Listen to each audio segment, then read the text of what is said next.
Bonjour à toutes, bonjour à tous. Bien, c'est un peu difficile de reprendre la parole dans une langue. Non, Ah, et là on a un problème. Mes cheveux africains.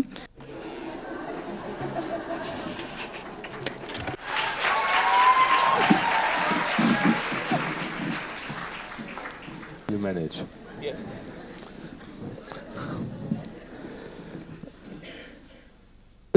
Je crois qu'il y a la possibilité pour vous d'écouter les propos de Chimamanda Ngozi Adichie en français si vous le souhaitez. Je vais poser les questions en français, elle va me répondre en anglais. Mais après toutes ces langues qu'on a entendues, ça ne devrait pas vous poser trop de problèmes. Je suis ravi d'être là avec vous, Chimamanda Adichie, pour parler de beaucoup de choses.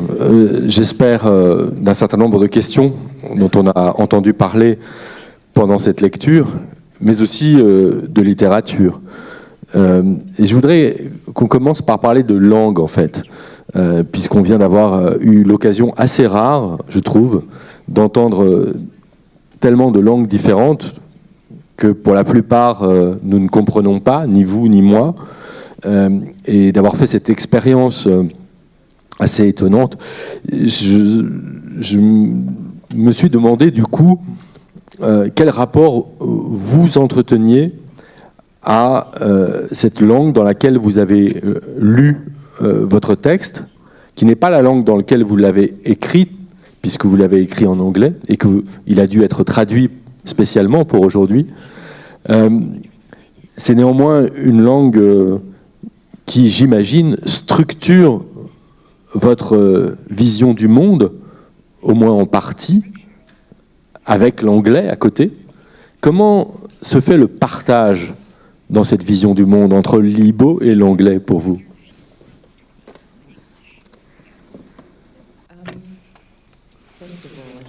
Tout d'abord, je voudrais dire à quel point j'ai été profondément émue par ce spectacle. J'en suis extrêmement reconnaissante qu'il ait existé. Je l'ai trouvé très beau, très émouvant, et ça m'a rappelé l'universalité de nos consciences. Et ça veut dire beaucoup pour moi d'entendre cette magnifique diversité de femmes dans toutes ces langues et de sentir que quelque chose leur a parlé dans cette œuvre, ça veut dire beaucoup pour moi. Donc merci à toutes les merveilleuses femmes qui ont fait cette lecture.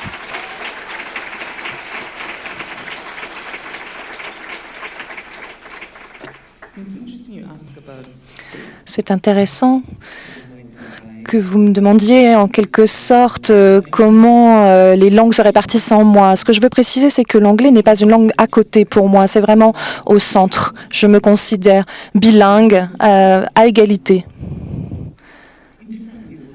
Pour moi, ce sont des approches différentes, mais l'anglais a autant de puissance émotionnelle. J'ai grandi en parlant les deux langues et je considère que les deux sont ma langue maternelle. Il m'arrive de parler les deux langues dans une même phrase et en fait, je faisais petite et je continue. En grandissant, l'igbo était pour moi la langue du rire, la langue des émotions, la langue de la famille. L'anglais parce que j'ai reçu une éducation entièrement en anglais au Nigeria et aussi parce qu'on n'avait pas le droit de parler igbo à l'école.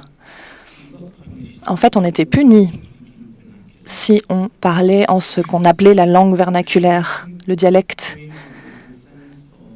Donc en grandissant, j'avais ce sentiment, c'est pas tant un sentiment de honte, je n'ai jamais ressenti ça, j'ai toujours été très fière de ma langue, mais je pense que les structures éducatives au Nigeria ne nous aident pas à ressentir de la fierté, ne nous enseignent pas cette fierté de la langue.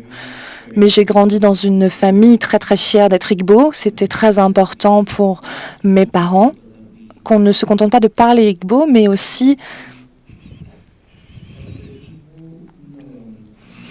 que l'igbo soit une forme de norme, que les normes et la vision du monde igbo nous appartiennent aussi, fassent partie de nous. Il y a des choses que je critique, évidemment, y compris dans le livre d'ailleurs, cette idée de la supériorité masculine, bien sûr, qui ne se limite pas au monde igbo, mais il y a des choses magnifiques dans cette culture. Il y a il y a un esprit avec lequel j'ai grandi, qui est reflété d'ailleurs dans la langue. C'est l'idée que chaque personne a un esprit qui le guide, le chi qui apparaît dans beaucoup de mots et qui est souvent traduit par le mot Dieu, au sens chrétien du terme, ce qui n'est pas du tout le cas. C'est plus une sorte d'esprit personnel qui vous guide. Et avec cet esprit, en fait, on peut l'influencer, on peut faire plier sa volonté, en fait. Et j'aime beaucoup ça, c'est l'idée qu'on peut changer le monde, on en est capable. Et donc, dans mon écriture, j'ai de plus en plus de mal à parler de la façon dont j'écris, en fait. J'ai envie d'écrire, j'ai pas envie de le psychanalyser, mon œuvre. Ce que j'essaie de faire, en tout cas quand j'écris de la fiction, c'est de créer le monde que je connais. C'est un monde dans lequel les gens parlent anglais et igbo tout le temps, en même temps, dans la même phrase. Parfois, les gens se traduisent directement de l'igbo à l'anglais et j'essaie d'écrire des personnages qui parlent comme ça, de saisir ça. C'est pour ça qu'il y a des mots d'igbo dans mon anglais. Et je sais que parfois, ça peut créer de la confusion pour certains éditeurs et correcteurs, mais c'est important pour moi, c'est une façon de saisir la texture du monde d'où je viens. Du fait de ce que vous venez de dire à propos de l'interdiction de parler igbo à l'école, le igbo est davantage une langue de l'oralité pour vous, alors que l'anglais est à la fois dans l'oralité et dans l'écrit, les deux.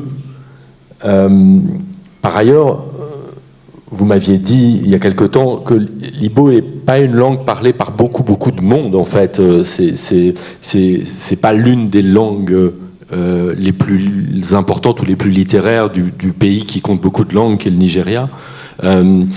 Donc, est-ce que... Ma question, c'est quel rapport à l'igbo écrit? Est-ce qu'il y avait des écoles, par exemple, là où vous étiez, qui enseignaient aussi en igbo, ou est-ce que c'était un choix d'aller à l'école qui enseignait que en anglais pour votre famille?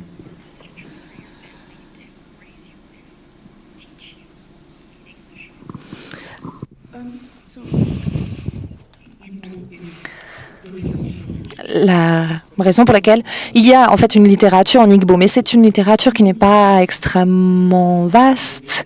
Elle n'a pas énormément de succès, de la même manière que la littérature Hausa, par exemple, qui a beaucoup plus de succès au Nigeria. Mais j'ai grandi en terre igbo, donc je pense que quand on grandit dans une ville comme Lagos, la grande métropole de Nigeria, on a moins d'ancrage igbo. Ça aurait été mon cas peut-être si j'avais grandi là, mais j'ai grandi dans une ville, un campus universitaire en terre igbo et tout le monde parlait igbo. L'anglais, mais aussi l'igbo. Donc, pour moi, l'idée qu'à l'école, on était punis quand on parlait igbo, c'est vrai. Mais il y avait quand même un cours qui était donné aussi en igbo, et là, on avait le droit de parler. C'était la seule classe, le seul cours. Et donc, j'ai choisi ce cours d'igbo, et en fait, c'était pas très cool. Et c'est aussi une des raisons pour lesquelles j'ai envie de changer les choses, parce que je trouve ça important que les gens trouvent ça cool de prendre le cours d'igbo, les jeunes. Et qu'on donne une place égale, en fait, à notre propre langue. Mais moi, je l'ai suivi, ce cours, jusqu'à la fin de l'école secondaire, jusqu'à la fin du lycée. C'était mon choix. Parce que les langues m'ont toujours intéressée. Mais je n'écris pas l'igbo aussi bien que je l'aurais voulu. Mieux que la plupart des gens qui le parlent. Mais ce n'est pas une langue qui me permet d'exprimer un argument philosophique parce que je n'ai pas reçu une éducation dans cette langue. You know, I have actually been... En fait, j'ai du mal à... J'aime pas trop parler des choses sur lesquelles je travaille en ce moment. J'allais le faire. Il faut que je sois très mystérieuse sur la retenue. L'exploration de l'igbo dans la fiction m'intéresse beaucoup. Voilà ce que je vais dire. Comme je ne connais pas du tout le igbo, je me demandais à propos des genres, parce que les langues... Je ne parle pas beaucoup de langues personnellement, mais je sais que les langues ont toutes un rapport différent au genre. la grammaire ménage des places différentes pour le masculin, le féminin. Parfois, il y a un genre neutre qui a une importance plus grande que dans une autre langue. Qu'en est-il pour le Igbo? Est-ce que c'est très différent de l'anglais, par exemple, et dans quelle mesure ça a une incidence sur la manière de voir le monde genré?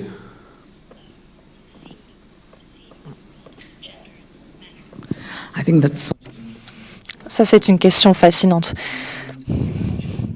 Je blâme souvent le français, qui a beaucoup de défauts en la matière, parce qu'il est extrêmement genré. Je n'ai jamais compris pourquoi des objets inanimés, parce que j'ai étudié le français à l'école, je ne le parle pas bien, comme vous l'entendez, mais je peux le lire. Et il y a du féminin et du masculin pour tout, même pour une bouteille, une chaise, mais à quoi ça sert? C'est pas le cas en Igbo. En Igbo, ce sont les mêmes pronoms pour les hommes et les femmes, ce qui signifie que ce n'est pas un langage, une langue genrée. En fait, ça donne forme à la manière dont vous voyez le monde. Quand on étudie l'histoire précoloniale, c'est quelque chose qui m'intéresse énormément. Ce qui m'intéresse beaucoup, c'est la façon dont le monde Igbo a été structuré avant le christianisme, parce que tout a été influencé par le christianisme depuis. Et ce qui m'a frappé dans cette histoire, c'est que la compréhension du genre, tel que nous le comprenons dans le monde occidental, c'était complètement différent. Le monde Igbo n'était pas du tout comme ça. Bien sûr, les hommes, en tant que groupe, avaient le pouvoir, mais ce n'était pas aussi divisé de façon aussi nette. Et je pense que la langue reflète ça. On utilise le même pronom pour parler d'un homme ou d'une femme, qui est le pronom « o ». Et si vous voulez savoir si c'est un homme ou une femme, il faut poser la question.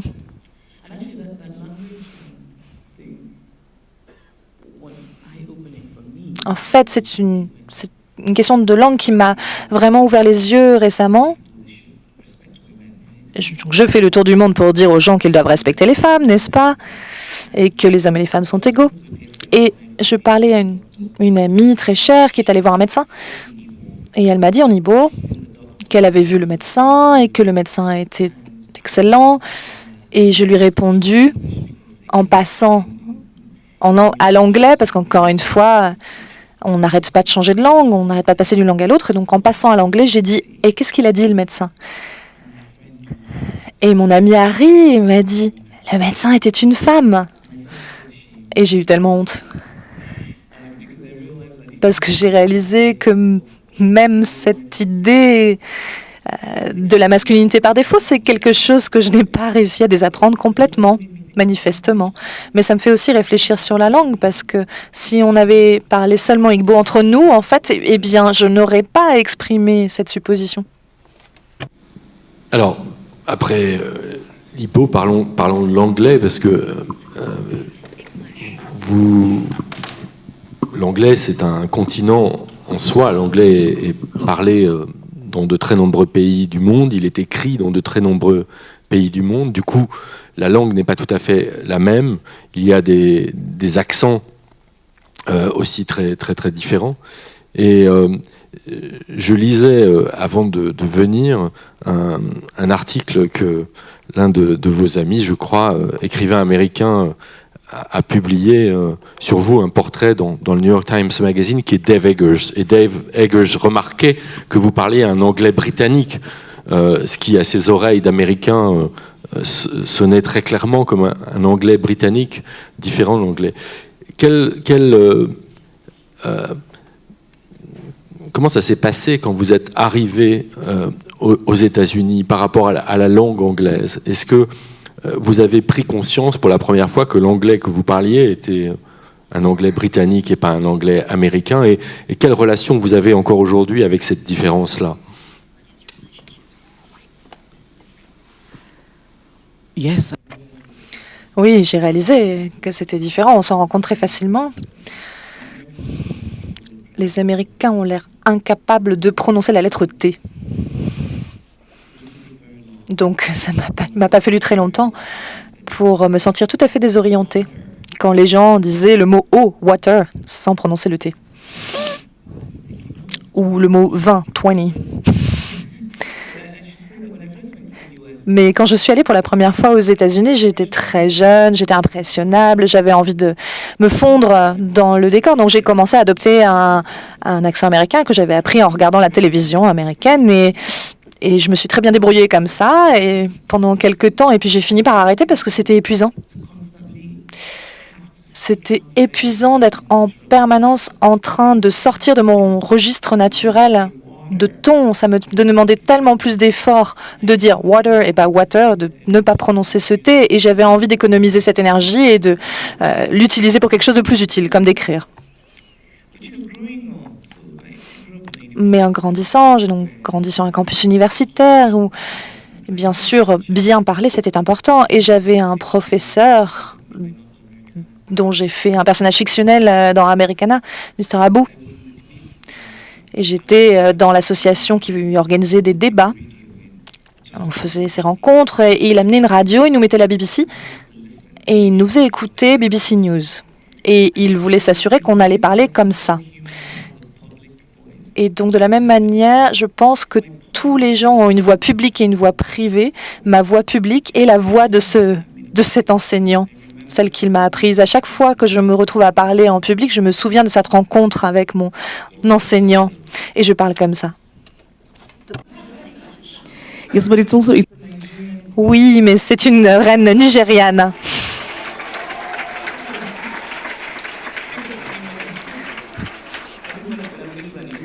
Parce que quand je suis en Angleterre, les Anglais savent que ce n'est pas tout à fait ça.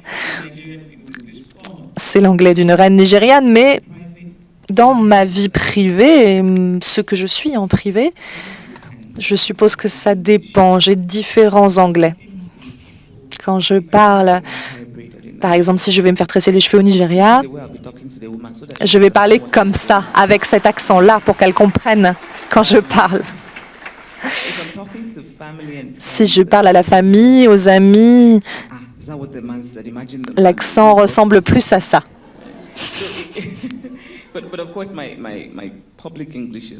Mais bien sûr, mon anglais public, je me souviens toujours de M. Bou, mon professeur, et de ces débats.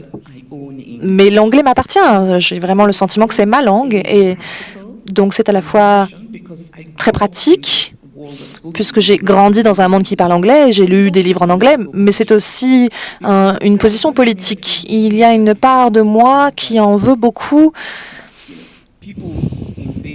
au fait que des gens sont venus envahir le continent, ont colonisé, créé des pays auxquels ils ont imposé toutes sortes de choses et véritablement une dictature, c'est ça le colonialisme. Et puis des années plus tard, ils disent « Ah bon, vous parlez anglais? Mais pourquoi est-ce que vous ne parlez pas votre propre anglais, votre propre langue ?»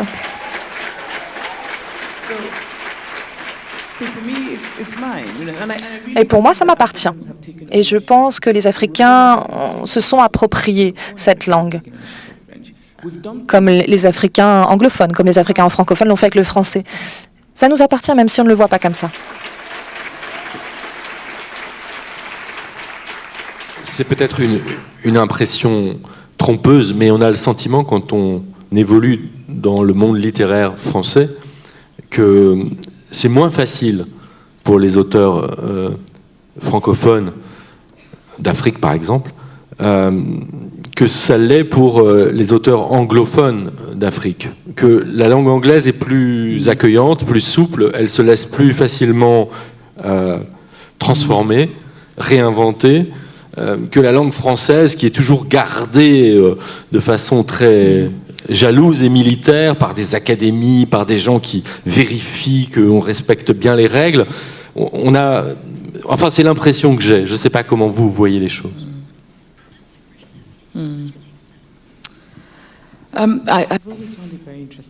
Je trouve toujours très intéressant qu'il y ait cette académie française. Donc les gens autour de la table qui disent « on ne permettra pas à ce mot d'être prononcé ». Il y a quelque chose d'assez amusant, mais aussi un petit peu admirable, parce qu'il faut vraiment aimer une langue pour la protéger de ce qui est la trajectoire normale d'évolution de toute langue. Je pense que vous avez raison, c'est vrai que c'est sans doute plus facile pour les Africains qui écrivent en anglais, mais je pense que c'est une conséquence aussi du rôle de l'anglais dans le monde. Si on remontait un siècle en arrière, peut-être 150 ans, le français occupait cette place. Le français avait une puissance mondiale. Les Russes parlaient français, parce que c'était ça qu'il fallait parler français pour montrer qu'on était civilisé. Bizarrement. Mais j'ai promis de bien me tenir aujourd'hui.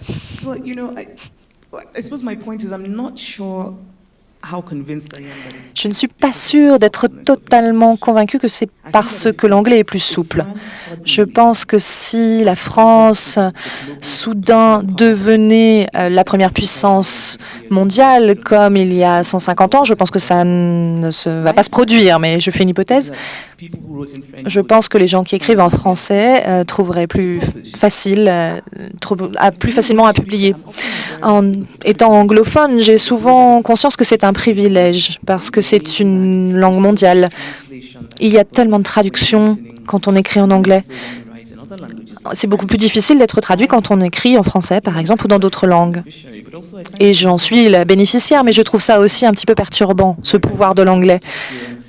Je suis allée à Tokyo et je me souviens, à la gare, il y avait des panneaux en anglais et il y avait une gare où il n'y avait pas de panneaux en anglais. Et je me souviens m'être dit, avoir été limite un peu vexée. Comment ça, il n'y a pas de panneaux en anglais? Et là, je me suis dit, mais idiote, pourquoi est-ce qu'il faudrait de l'anglais? On est au Japon.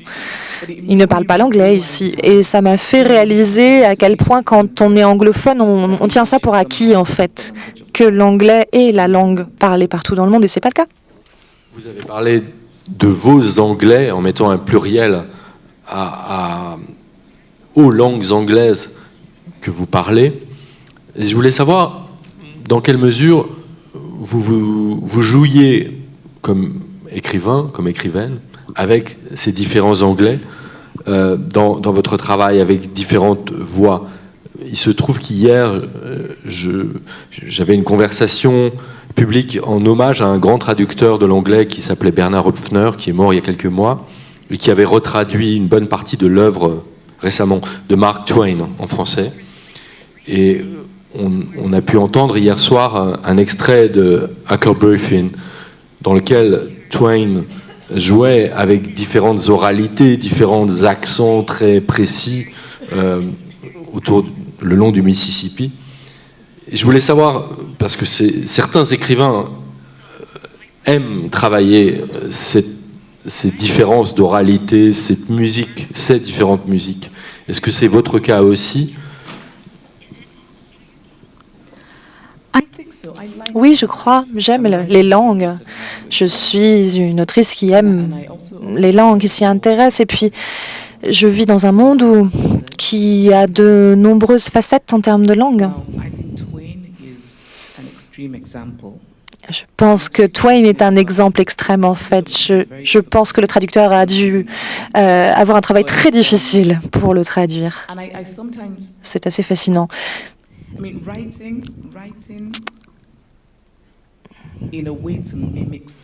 Écrire pour imiter les sons, c'est intéressant jusqu'à un certain point, me semble-t-il, et ensuite ça devient fastidieux. Il y a des auteurs américains qui choisissent d'écrire des personnages noirs, notamment, et d'écrire leur langue avec une certaine façon d'approcher plus du son. Parfois, ça m'inquiète parce que j'ai l'impression qu'on est sélectif parfois dans notre façon de percevoir la façon dont les gens parlent. Parce qu'en fait, un anglais WASP blanc a aussi un accent. Mais dans mon propre travail, ce que j'essaie de faire, c'est souvent d'y mettre des petits bouts d'Igbo, de créole anglais, parce que je pense que c'est vraiment ce qu'il y a de plus proche d'une lingua franca au Nigeria pour nous. Mais j'essaie aussi, il y a toujours une forme d'équilibre. Je suis encore en train de parler de ma façon de travailler, mais en fait, j'essaie d'inventer une réponse. C'est ça que je suis en train de faire, parce que quand j'écris de la fiction, ce n'est pas un processus tout à fait conscient. Il y a des choses conscientes, évidemment, mais il y a aussi quelque chose de l'ordre de la magie. Une façon d'habiter un monde peuplé de personnages et de les faire venir à la vie. Et c'est seulement quand on a terminé qu'on peut revenir dessus et se dire « Tiens, c'est pour ça que j'ai fait ces choix-là ». Donc, La réponse la plus honnête serait je ne sais vraiment pas.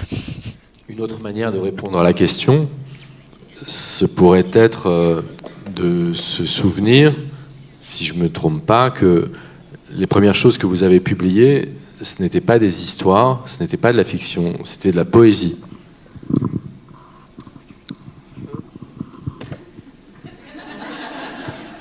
Oh Lord. Oh mon Dieu, I'm going to admit to it, but as long as nobody je vais l'admettre à condition que personne n'aille chercher ce livre. Il est très mauvais, des poèmes très mauvais. Mais c'est vrai, vous avez raison, j'ai commencé. J'ai écrit ce que je croyais être des poèmes quand j'étais plus jeune. And I guess it goes back. And when I'm writing fiction, the Et thing quand that j'écris de la fiction, ce qui en tout cas est systématique dans ma façon d'écrire, c'est que je lis des poèmes, justement, je lis de la poésie. Quand j'écris de la fiction, je lis beaucoup plus de poésie que de fiction moi-même. En partie parce que je lis de la poésie un petit peu comme j'écoute de la musique, ce que je fais pas très souvent d'ailleurs, mais je veux que la langue m'imprègne en fait. Je n'ai pas besoin d'essayer de déchiffrer le sens du poème, j'ai besoin d'entendre la langue. Et je fais ça beaucoup quand j'écris de la fiction et j'aime penser que ça alimente ma propre langue. Et ensuite, quand je retravaille, je lis tout haut. Je lis mon travail à haute voix, j'aime entendre ce que ça donne. Mais encore une fois, je ne sais pas très bien ce que je cherche en fait, c'est presque intuitif. En le lisant à voix haute, je peux dire quand ça ne va pas, mais je ne peux pas expliquer pourquoi. Mais je sais quand ça ne va pas. De poésie lisez-vous? Est-ce que vous avez des auteurs de prédilection, des moments, des périodes? I read a lot of contemporary. Je lis beaucoup de poésie contemporaine. Most poetry that my general rule is. Ma règle en général, c'est que s'il y a le mot « o » dedans, c'est pas mon truc. C'est-à-dire la poésie à l'ancienne, avec des vers qui commencent par « o » quelque chose. Je préfère la poésie contemporaine. J'aime beaucoup Elizabeth Bishop. Je suis en train de lire Terence Hayes, un poète afro-américain qui est sublime. J'adore Derek Walcott parce qu'il lui aussi il joue beaucoup sur les mots, la langue. En tant que lectrice, je ne suis pas attirée par les poèmes qui sont un petit peu maigres. J'aime qu'il y ait une abondance de mots sur la page. Mais Derek Walcott, Terence Hayes, ce sont des auteurs auxquels je reviens en permanence, même s'il y en a beaucoup que j'aime découvrir. À chaque fois qu'on pose la question, j'oublie. Est-ce que je peux vous dire les poètes que je n'aime pas? Non, je plaisante. J'aime beaucoup Auden, mais pas tant que ça T.S. Eliot. Je trouve son travail un peu froid.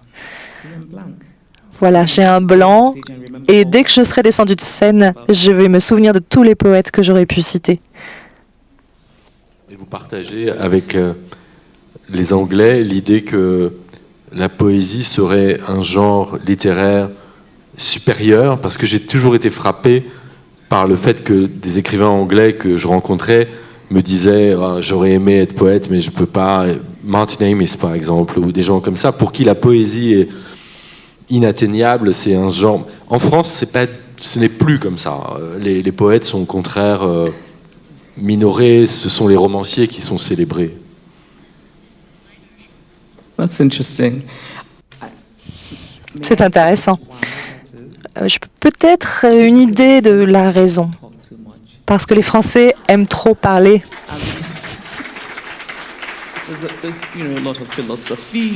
Donc il faut de la philosophie, etc. La poésie nécessite un peu de discipline, je crois. C'est intéressant que vous disiez ça, j'y avais pas pensé. C'est pas tant que je pense que la poésie est un genre supérieur, c'est que d'un point de vue technique, je pense qu'on peut apprendre en tant qu'auteur à écrire n'importe quel type de texte. On peut apprendre ça de la poésie et je pense que ce n'est vrai pour aucun autre genre. Je pense que quelqu'un qui écrit de la non-fiction peut apprendre la langue, la discipline, la forme en lisant de la poésie. Je pense qu'un auteur de fiction aussi, un dramaturge. Donc, j'ai pas vraiment envie d'être poète. J'aurais aimé pouvoir écrire des bons poèmes, mais je suis très heureuse d'écrire de la fiction. Je ne pense pas que ce soit un genre supérieur, mais je pense que c'est une forme très belle et surtout que j'admire. Et je pense aussi que c'est très facile, par contre, de ne pas faire très bien la poésie. Alors, nous avons glissé progressivement de la question du genre sexué au genre littéraire. Wait, what? On n'a pas compris. Et justement, j'aimerais que vous nous expliquiez la relation que vous avez à ces différents genres. Par la poésie, on la laisse de côté, vous avez abandonné assez vite. Mais vous avez abandonné pour écrire de la fiction, pour écrire des nouvelles d'abord, et puis ensuite des romans, même si le recueil de nouvelles a paru après les premiers romans, mais il y a eu quand même des nouvelles publiées. Je voulais savoir quel rapport vous entretenez à ces deux registres maintenant d'écriture que vous avez pratiqués, c'est-à-dire d'un côté la fiction, et de l'autre, mais c'est plus récent, la non-fiction, et notamment ces textes d'intervention, ces textes courts, dont on a eu aujourd'hui évidemment une très belle lecture de l'un d'entre eux.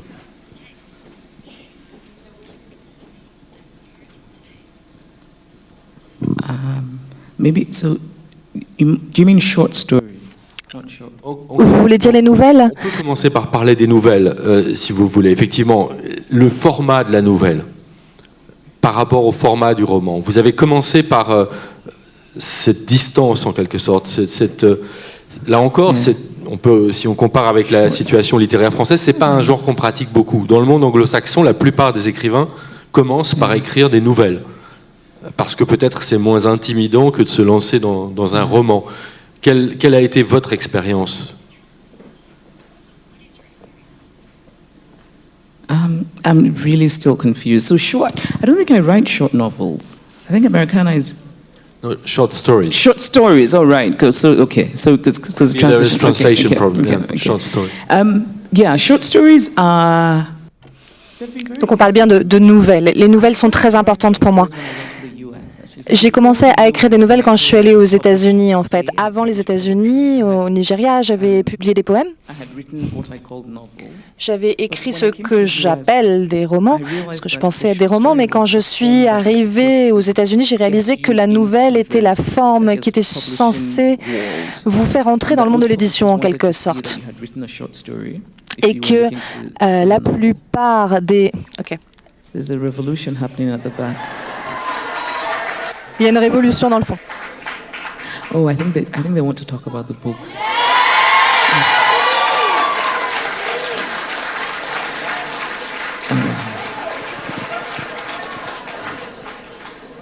Oh, On a le temps. okay, essays. Oh, right, okay. So, sure.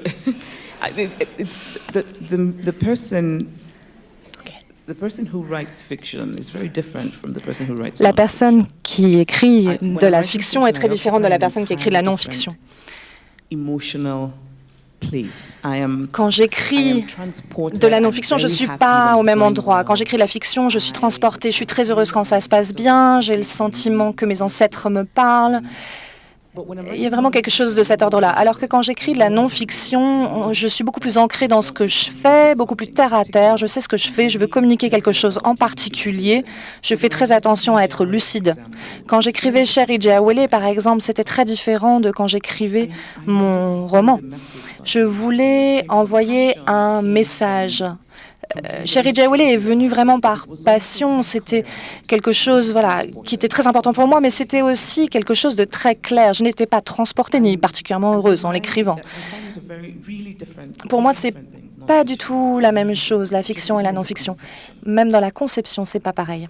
Et même différent du point de vue de la manière dont ces textes sont nés, au fond. Puisque si on prend votre premier texte, Manifeste féministe, il est né d'une commande, d'une demande qui était cette conférence TED Donc ce format court de prise de parole orale que vous avez décidé par la suite de publier sous forme d'un texte réécrit, repris, mais l'origine était une commande et une intervention orale. Pour celui dont on a eu la lecture aujourd'hui, c'était pas le même type de commande, mais c'était quand même une commande de votre ami, au fond, qui vous a envoyé une lettre et vous a incité à lui répondre, dans un registre qui, au départ, était un registre privé, qui n'était pas nécessairement une intervention publique. Vous avez décidé ensuite de changer un peu le texte et d'en faire une intervention. Donc là aussi, il y a, dans l'origine même des textes, une vraie différence. Yes, absolutely. Fiction comes from I don't know. Oui, tout à fait. La fiction, je ne sais pas d'où ça vient. Mais en non-fiction, surtout quand j'écris sur la question du genre, c'est simplement un sujet qui me touche très fort et parfois ce sont des situations bien particulières. Le premier, nous devrions tous être des féministes. C'était une conférence TED. J'en avais déjà fait une auparavant. Je ne savais pas quel sujet aborder. Mon ami m'a dit: on a besoin que tu viennes, parce que c'était lui qui organisait la conférence. Et j'ai dit: mais j'ai pas de sujet à aborder. Et c'est lui qui m'a dit: mais il y a un sujet sur lequel tu n'arrêtes pas de nous faire la leçon. Et je ne savais pas que parmi mes amis, j'étais connue comme la personne qui n'arrêtait pas de leur faire la leçon sur les droits des femmes. Donc j'ai dit: ah bon, c'est sur quoi que je vous fais la leçon tout le temps? Les femmes. Ah bon, d'accord, alors je vais en parler. Et je me souviens m'être dit que tout le monde s'en ficherait. C'était une pièce pleine d'Africains et je parlais de féminisme. En général, ça ne va pas très bien ensemble. En fait, je crois que le féminisme est toujours un mot qu'on essaie de s'approprier, mais c'est quand même un mot qui suscite beaucoup d'hostilité partout dans le monde. Et pour faire ce choix d'être féministe en public, je savais que ça aurait des conséquences, mais j'ai quand même fait cette conférence parce que le sujet me tenait à cœur. Et j'ai été surprise quand ça a pris cette ampleur-là. J'étais contente, mais très surprise. C'est comme ce que me disait une amie à Lagos, qu'elle avait des amis qui en parlaient au travail, y compris des hommes, amis, qui l'avaient regardé. Ça m'a vraiment fait plaisir parce qu'elle disait qu'il y avait un débat entre les hommes. Certains disaient être féministes, on a raison, d'autres disaient mais non, ça n'a aucun sens. Au moins le débat avait lieu.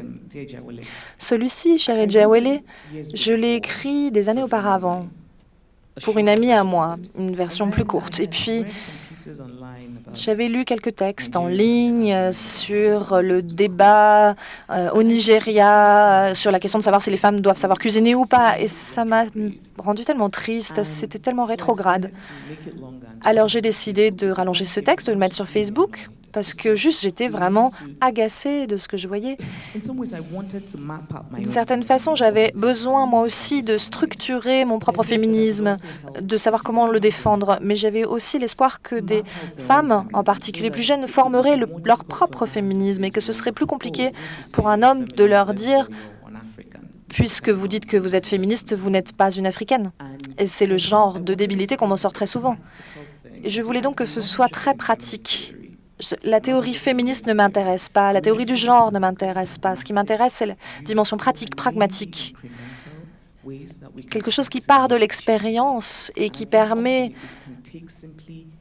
de faire de véritables changements. Et parfois, il s'agit simplement de donner la force, la puissance émotionnelle à une femme de croire qu'elle est capable, parce qu'en fait elle l'est, mais le monde n'arrête pas de vous dire que vous n'êtes pas capable. Et donc je voulais que ce soit quelque chose de très pratique.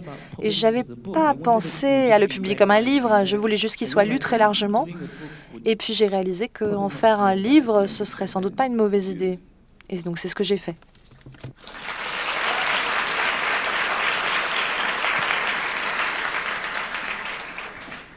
Du coup, d'une certaine façon, votre statut a changé un peu. Vous êtes passé du statut de romancière ou d'écrivain au statut qu'en français on appelle, même si le mot n'est pas tout à fait le même en anglais, intellectuel. C'est-à-dire que vous n'êtes pas, et vous dites vous-même, une experte du féminisme. Vous venez de dire: je n'ai pas particulièrement travaillé sur la théorie féministe, ça ne m'intéresse pas, mais vous avez un point de vue. C'est exactement ce qu'on appelle la posture de l'intellectuel, quelqu'un qui, sur la base d'une légitimité, d'une reconnaissance qui vient de son travail, en l'occurrence artistique pour vous, de votre travail de romancière, vous prenez la parole publiquement pour dire des choses politiquement. C'est pour ça que je pense qu'il n'était pas inutile de faire le détour par la littérature, parce qu'on ne peut pas considérer qu'il y a deux Chimamanda Ngozi Adichie, l'une qui écrirait des romans et l'autre qui prendrait le temps d'intervenir publiquement sur les questions du féminisme. C'est la même personne. Il y a là une articulation qu'il faut absolument tenir et saisir.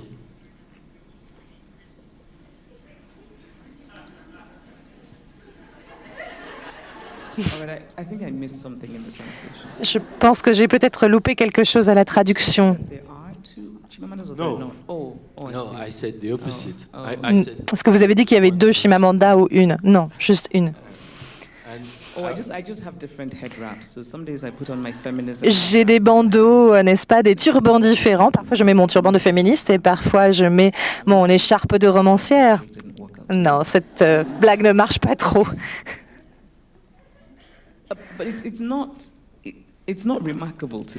Mais ce n'est pas remarquable à mes yeux.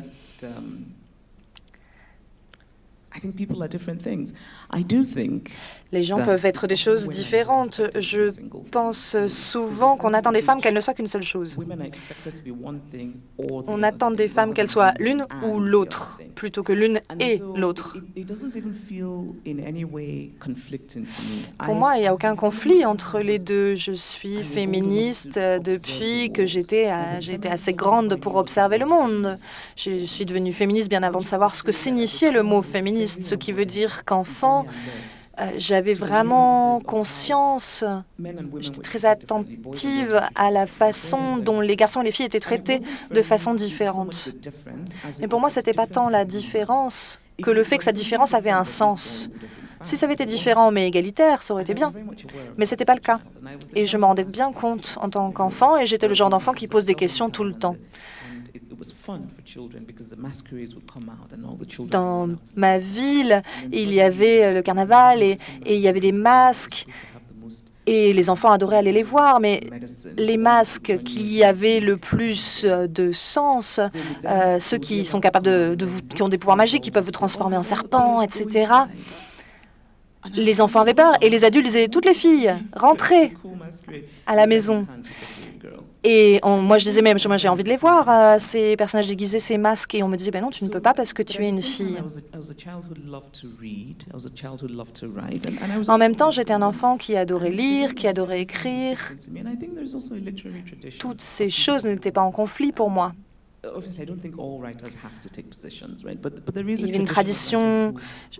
y a une tradition littéraire aussi d'auteurs qui prennent des positions politiques. Tous n'ont pas besoin de le faire, mais c'est une tradition qui existe depuis longtemps. Des gens qui prennent des positions politiques et qui continuent d'écrire. En particulier dans les années 60, pour les auteurs africains, quand le colonialisme était toujours extrêmement présent, c'était presque l'exception, en fait, pour les auteurs nigérians africains de ne pas avoir de posture politique. Susan Sontag est une de ces auteurs qui a pris la parole dans le monde occidental et qui est restée une personnalité littéraire. Pour moi, c'est un peu bizarre parce qu'en fait, j'avais pas vraiment prévu ça. C'était pas tout à fait mon idée. Je n'avais pas prévu de devenir une voix du féminisme et toujours un peu un rapport ambivalent avec cette place. Mais en même temps, je suis très contente d'avoir l'occasion de parler de choses qui comptent vraiment à mes yeux. Ma fiction est mon premier amour et c'est quelque chose qui ne peut pas changer. Ce que j'ai le plus envie de faire, c'est d'écrire de la fiction. Je suis contente d'être là, je suis contente que tous ces gens formidables soient venus, mais il y a quand même une part de moi qui préférerait être en pyjama dans mon bureau en train d'essayer d'écrire une bonne phrase. Mais mon deuxième amour, c'est ma passion pour le féminisme. J'ai juste envie de changer le monde. Je pense que, au fond de moi, il y a une part de moi qui veut la justice, qui veut la paix et qui veut que tout le monde soit heureux et aille bien et s'épanouisse. Mais pour qu'on y arrive, il va falloir qu'on aborde des sujets difficiles et j'ai envie de le faire.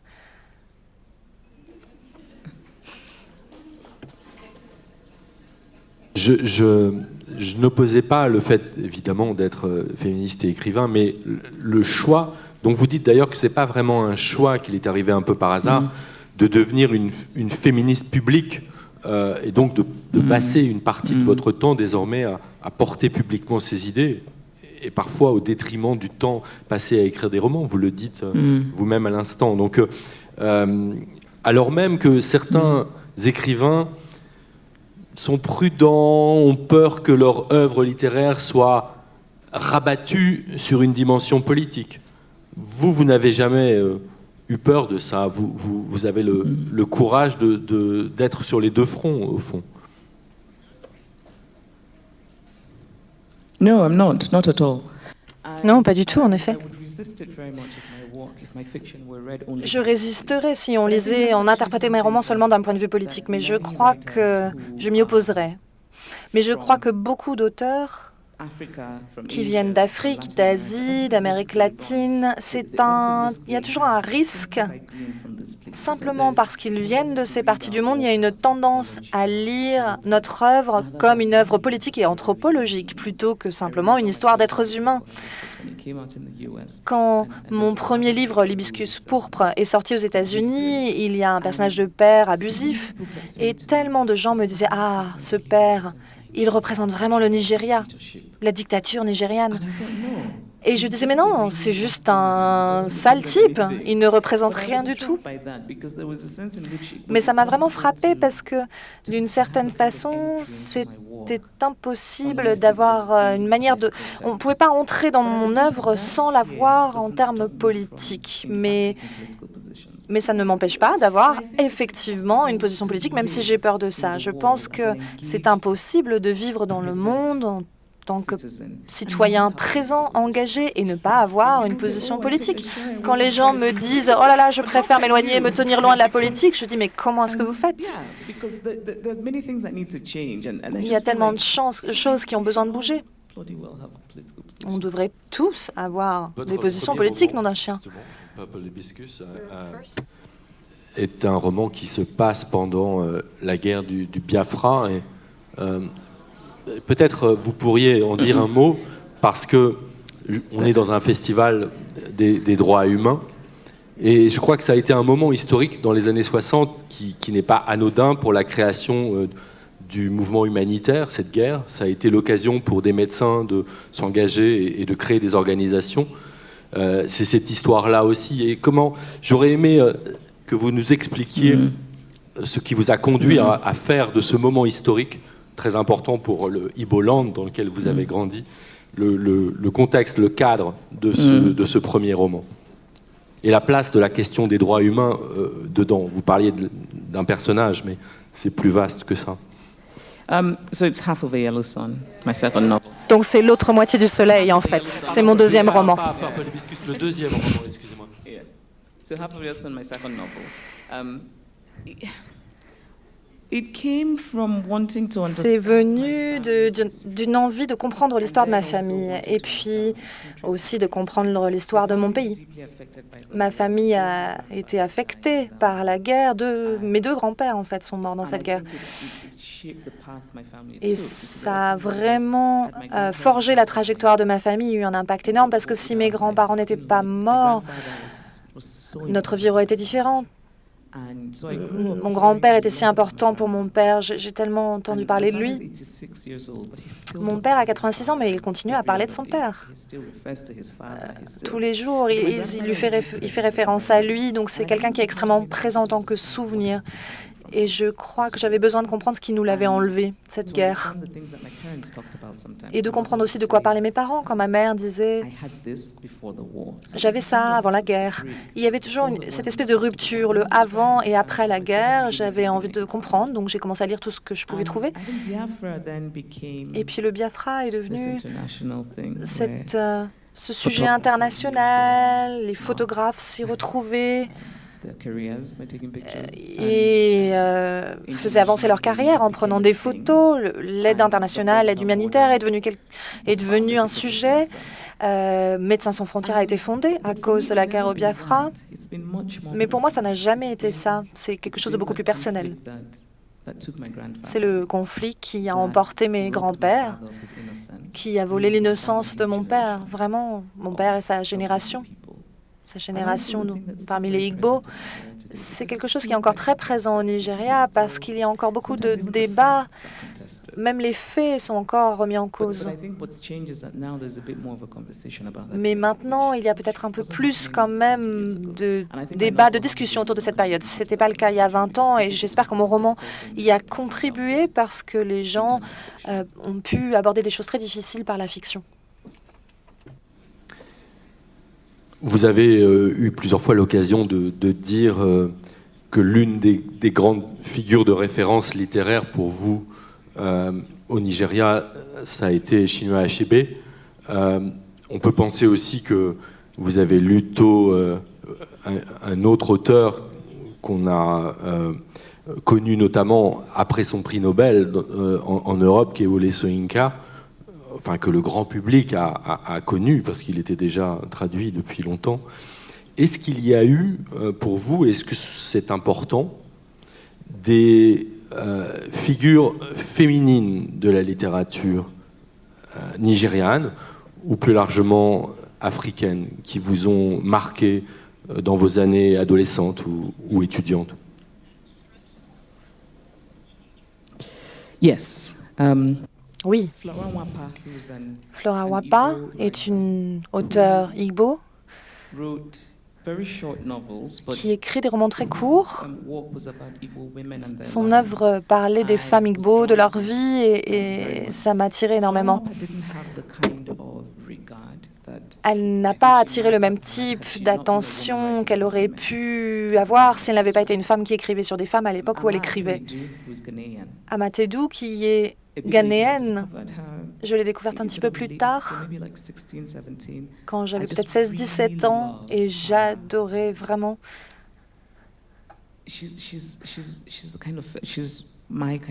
C'est mon genre de féministe. Elle occupe une place dans le monde, elle fait ce qu'elle veut. Elle écrit sur les femmes dans toute leur complexité. Elle a un sens de l'humour. Et elle a travaillé comme ministre de l'Éducation. Elle a été ministre de l'Éducation au Ghana pendant un temps, puis elle a arrêté, elle n'y arrivait plus. C'est une femme vraiment remarquable. J'ai lu un premier livre qui s'appelle Sister Killjoy, donc Notre sœur a tué la joie serait une traduction un petit peu improvisée. Même le titre est important, c'est vraiment un auteur que j'adore. Buchi Emecheta aussi est également nigériane, Igbo. J'adorais ses romans parce qu'ils reconnaissent les femmes. J'adore Achebe, j'adore Shwinkaz, en particulier ses mémoires, mais dans beaucoup de textes par des hommes africains, je n'attends pas des hommes africains qui écrivent sur les femmes, souvent ça peut être aussi assez désastreux, mais il y a l'idée quand même, on occupe un espace fictionnel, un monde fictionnel, et on sait quels auteurs reconnaissent l'humanité des femmes. On voit pour lesquels aussi les femmes ne sont jamais que des objets, en fait. Et quand on entre dans un monde de fiction dans lequel les femmes sont vraies, réelles, il y a quelque chose vraiment qui vous renforce, qui vous permet de vous affirmer. Et je ressentais ça en lisant Flora Wapa en particulier, parce que son monde est presque entièrement féminin. Ce que j'aimais aussi énormément, c'est que ces femmes n'avaient pas une vision romantique des personnages féminins qu'ils écrivaient. Les femmes étaient humaines, elles faisaient des sales trucs, et elles faisaient aussi des choses très bien, et c'est ça que j'aimais.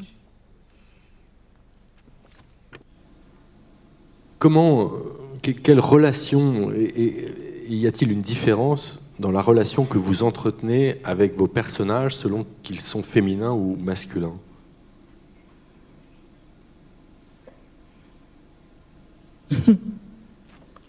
I like my girls. No.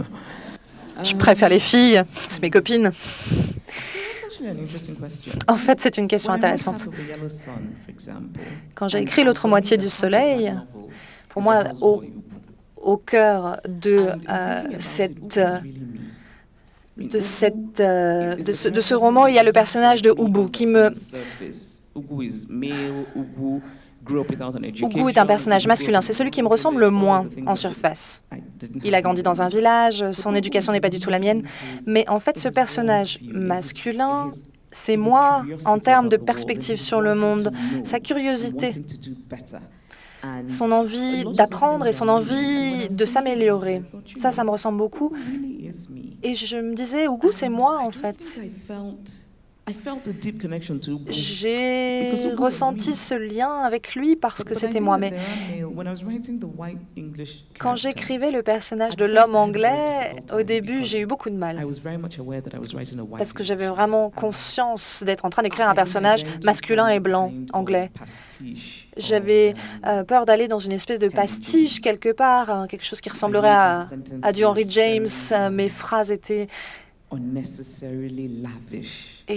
extrêmement circonvolues, un peu trop élaborées en fait. En fait, ce que je faisais, c'était que je copiais du Henry James. Ça ne me venait pas naturellement. Et quand j'ai compris que ce n'était pas ma voix, que c'était dur pour moi, je me suis dit, Richard est un homme, il est blanc, mais en fait, c'est moi. C'est aussi une partie de moi. C'est la partie de moi qui veut qu'on fasse communauté, qui pense que l'amour est important, qui veut trouver sa place dans la communauté. Richard n'avait pas ces aspects-là, ce sont des choses qui sont très importantes pour moi, donc je me les suis mis en tête en écrivant Richard. C'est de pouvoir vivre ce type d'expérience d'écriture que la non-fiction ne vous offrirait jamais pour penser ce genre de choses, se glisser dans la peau d'un personnage. Yeah, absolutely.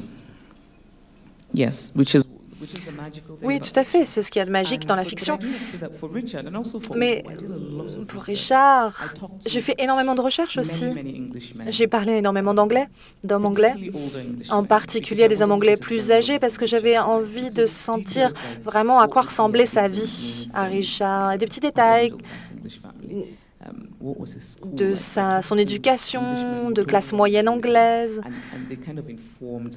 Et donc, ces personnes avec qui j'ai parlé, ces hommes, ont alimenté aussi le personnage. Mais en fait, c'était quand même principalement moi. Question, avant de passer la parole au public pour quelques questions, Chimamanda.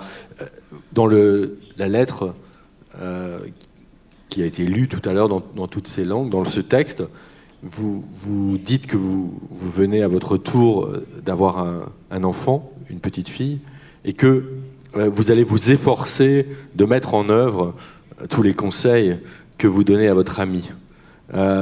Du temps a passé depuis, un peu. Comment vous pensez que vous vous en êtes tiré de tous ces conseils au plan très pratique cette fois? Very well. Super bien. Non, je dois dire qu'elle est encore un peu trop jeune. Elle a 2 ans et demi. Donc je ne peux pas encore tout à fait m'auto-congratuler, mais je suis ravie de dire qu'elle semble être une petite personne, ce qui me terrifie d'ailleurs, même moi. Elle ne s'intéresse pas du tout aux poupées, je dois dire que ça me rend très heureuse. Elle aime fabriquer des choses, ce qui me plaît aussi beaucoup. Mon projet, c'est que quand elle aura 10 ans, j'aurai besoin qu'elle sache changer mes pneus, etc. Donc j'ai besoin qu'elle apprenne tous ces talents que moi je n'ai pas, parce qu'on ne me les a pas appris. Je me trouve très limitée. Je crois qu'elle ne voit pas de règles de genre appliquées dans notre maison. Elle ne voit pas les femmes faire le ménage ou la cuisine. Elle voit que les deux peuvent le faire et je pense que c'est bien pour elle. Mais ma fille, évidemment, je l'adore, donc je suis probablement aussi aveuglée par l'amour.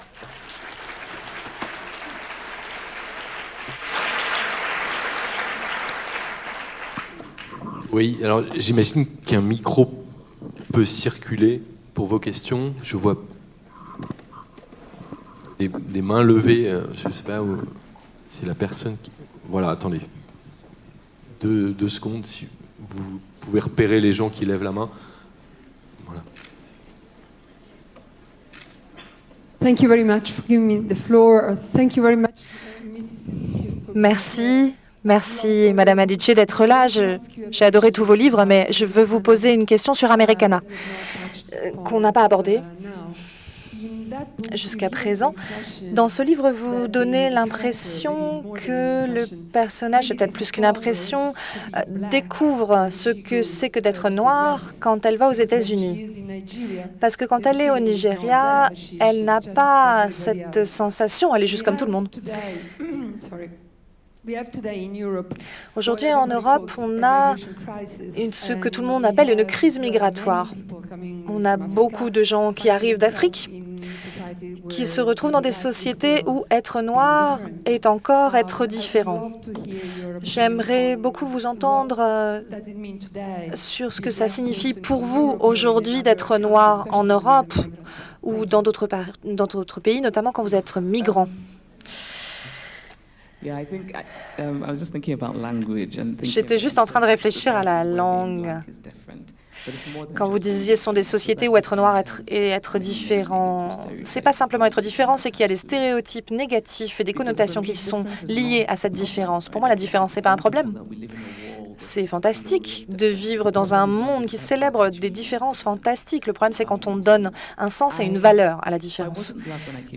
Je n'étais pas noire avant d'arriver aux États-Unis. C'est vraiment comme ça que je vois les choses. Et réfléchir à la façon d'être noir en Europe, je pense qu'il y a sans doute beaucoup de personnes noires ici qui en parleraient beaucoup mieux que moi, parce que moi, je n'ai jamais vraiment vécu en Europe. Aux États-Unis, j'ai découvert que j'étais noire. Au Nigeria, je me voyais comme Igbo. C'est mon groupe ethnique. Je me voyais comme chrétienne parce que la religion est extrêmement importante dans l'identité au Nigeria. Et puis je suis arrivée aux États-Unis et j'ai réalisé qu'être Igbo, c'était pas pertinent, de même que ma religion n'avait pas beaucoup d'importance. Ce qui était vraiment important, c'était la couleur de ma peau. J'ai aussi réalisé que c'était pas tant que les gens me voyaient et voyaient une femme noire, c'est que être noir signifiait quelque chose aux États-Unis. Et j'ai réalisé ça de façon très subtile, souvent parce que ce qu'il y a avec le racisme, c'est que les manifestations du racisme ont changé, mais la langue, par contre, n'a pas changé. La langue pour en parler, les mots pour en parler. Et les gens pensent que tant qu'on vous a pas traité de nègre, vous n'avez pas fait l'expérience du racisme. Ce n'est plus, en fait, la façon dont le racisme se manifeste aujourd'hui, le fait de traiter quelqu'un de nègre. J'ai écrit... Je me souviens, le meilleur texte, l'essai qui a eu la meilleure note en classe, et mon professeur a été surpris. Ça faisait seulement 2 semaines que la classe avait commencé, le cours avait commencé, et il a eu l'air surpris. Et j'ai compris que c'est parce qu'en fait, il ne s'attendait pas à ce que la personne qui avait écrit le meilleur devoir soit noire. Et ça, c'est vraiment un moment où j'ai compris ce que ça signifiait dans ce pays-là. Dans mon pays, au Nigeria, la réussite pour les Noirs, c'est normal. C'est ordinaire, le pouvoir appartient aux Noirs. Donc cette idée de la réussite, du succès, ce n'était pas une idée raciale au Nigeria, mais aux États-Unis, c'était le cas. Et j'entrais dans un magasin et je sentais que les gens me regardaient différemment. C'est quelque chose vraiment que j'ai appris petit à petit. Au début, je ne comprenais pas vraiment. Quand les gens disaient certaines choses, et puis que quelqu'un disait « Oh là là, c'est extrêmement offensant », j'étais surprise parce que je ne voyais pas en quoi est-ce que ça pouvait être insultant, offensant. Mais plus on reste dans un pays racialisé, en tant que noir, plus on commence à percevoir ça. Une façon un peu simple pour moi de faire la distinction, c'est que si vous êtes noir et que vous vivez aux États-Unis, et sans doute en Europe aussi, si vous entrez dans un magasin, ce sera un simple exemple, et que quelqu'un est très désagréable avec vous, ou que quelqu'un ne vient pas vous servir, par exemple, vous pouvez vous dire que c'est parce que cette personne passe une mauvaise journée. Ça arrive parfois, on est de mauvaise humeur, ou que cette personne est un connard. Ça arrive, les gens sont des connards. But if you're black, there's a third option, which Mais is that quand vous êtes noir, il y a une troisième réponse qui est peut-être cette personne n'aime pas les noirs, cette personne est peut-être raciste. Si vous êtes blanc, vous allez juste vous dire cette personne est de mauvaise humeur, cette personne est un connard, mais il n'y a pas d'autres possibilités de réponse en fait. Et c'est une différence subtile et simple, mais c'est simplement que la race est présente en permanence. Vous ne savez jamais vraiment si c'est du racisme ou pas. Mais la possibilité que ce soit quelque chose de raciste existe toujours et c'est épuisant. Quand je sors de l'avion à Lagos, des fois, je suis tellement soulagée de ne plus avoir à penser la question de la race. Je pense à d'autres choses. Au Nigeria, il y a d'autres sujets sur lesquels on peut se mettre en colère. Mais la race n'en fait pas partie. Et en vivant dans un endroit racialisé, ça signifie qu'aux États-Unis, où que j'aille, je sais combien il y a de noirs dans la pièce. Parce qu'il faut savoir qui va vous soutenir si quelque chose se passe mal. And it also means that it also means that you're just alert to subtleties, right? C'est vraiment une façon d'être alerte en permanence face à ces petites choses subtiles. Mais la question, le lien entre le racisme et la classe est extrêmement important. Sur la question entre le racisme et le genre, il y a encore tellement de choses à dire. Mais en termes de classe, moi, je suis privilégiée. Mais la supposition aux États-Unis, c'est que si vous êtes noir, vous n'êtes probablement pas très intelligent et surtout pauvre. Je ne peux pas vous dire le nombre de fois aux États-Unis quand je passe le contrôle. Souvent, j'ai la super première classe, donc je passe dans cette file et les gens me disent non, non, pas de ce côté-là. En fait, ils me regardent et ils se disent tout le temps que je ne peux pas être de ce côté-là. Ça arrive tout le temps. La dernière fois, à Paris, et c'était une femme noire. Parce qu'on absorbe tous cette idée, on l'internalise. Et une dame m'a dit « Non, non, madame, c'est de ce côté-là que vous devez passer. » Et j'ai dit « Ah, mais vous n'avez pas regardé mon billet, en fait, je suis en première. » Et elle s'est excusée. Mais il y a vraiment cette idée que les Noirs ne peuvent pas être de ce côté-là, dans ces espaces. Et on s'imprègne, on internalise toutes ces idées, on les absorbe parce qu'on vit dans une société racialisée, racisée. Et c'est pour ça que les Noirs ont toujours une expérience différente dans un entretien pour un emploi, quels que soient les diplômes. On voit toujours un visage noir en premier et on en déduit des choses. De plus en plus, je ne suis pas sûre que les rencontres, conférences de diversité soient la solution. Je pense que c'est bien intentionné, mais je ne suis pas sûre de savoir à quel point c'est efficace parce que ce genre de conférence part sur un postulat qui est un mensonge. Le mensonge, c'est qu'on serait tous pareils et qu'on serait aveugles aux couleurs, ce qui n'est pas vrai.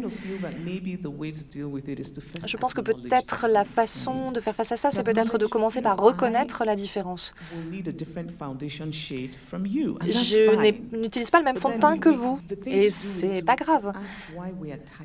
La question, c'est de savoir pourquoi est-ce qu'on accorde autant de valeur et d'importance à différentes couleurs de peau et de remettre en cause. C'est ça qui est difficile. Ce qui se passe aujourd'hui en Europe, c'est le résultat de ce qui se passe depuis très longtemps. Ce que je trouve intéressant, c'est que le débat aujourd'hui en Europe, avec ces gens qui disent « Oh mon Dieu, ils arrivent », bien sûr qu'ils arrivent, parce qu'il y a un siècle, vous êtes allé chez eux, vous n'avez pas demandé la permission. Je crois vraiment que ça doit être inclus dans le débat. Si on commence à parler de migration en donnant l'impression que c'est un phénomène incroyable et illogique, ça ne marchera jamais. En fait, il y a une logique inhérente à ce phénomène. Quand vous regardez l'Afrique en particulier, je suis nigériane parce que les Anglais ont créé le Nigeria, les Britanniques. Les personnes du pays voisin sont togolais parce que les Français, etc. Ils ont créé la structure. Et ces pays n'ont pas été créés pour réussir.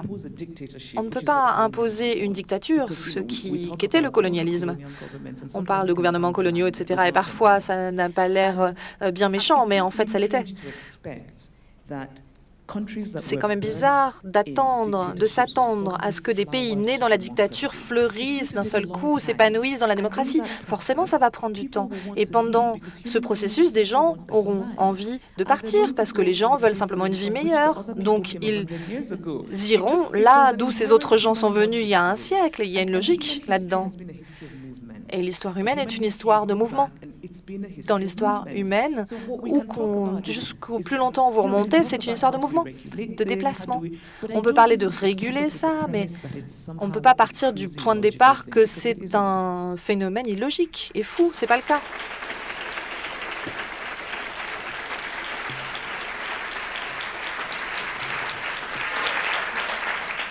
On va prendre une autre question, mais je voudrais juste rajouter un fait, peut-être en hommage aussi d'une certaine façon à votre père, qui était statisticien, je crois.